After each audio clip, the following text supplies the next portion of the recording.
Түркиянын түштүгүндө шахтадагы авариядан кеминде 18 адам мерт кетти. Кырсык катталган учурда мында 40 адам бар эле. Көбү сыртка чыгып кетүүгө үлгүргөн. Куткаруу иштери уланууда. Эл аралык космикалык станциянын ишине терс таасирин тийгизбейт деп билдиришти НАСАдан. Жеке жүк ташуучу корабль МКСК 2 тонна азык-түлүк жана илимий жабдыктарды жеткириш керек эле. Бирок ал старт алгандан бир нече секунд өтпөй күйүп кетип, жерге кулаган. Курмандыктар жок, учуу комплекси зыянга учурады.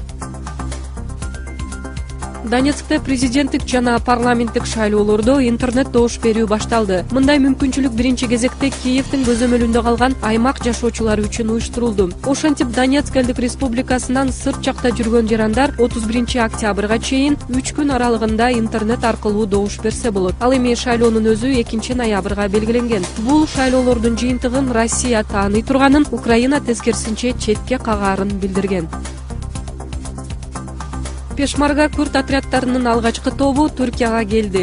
Эми 150 адам мындан ары Сириянын Кабани шаарына күрд бордошторуна жардам берүү үчүн аттанат. Ирактык күрдтөрдүн Түркия чек арасынан өтүп кетүү мүмкүнчүлүгү буга чейин макулдашылган эле. Ал эми түркиялык күрдтөрдүн Сирияга өтүшүнө тыюу салынган.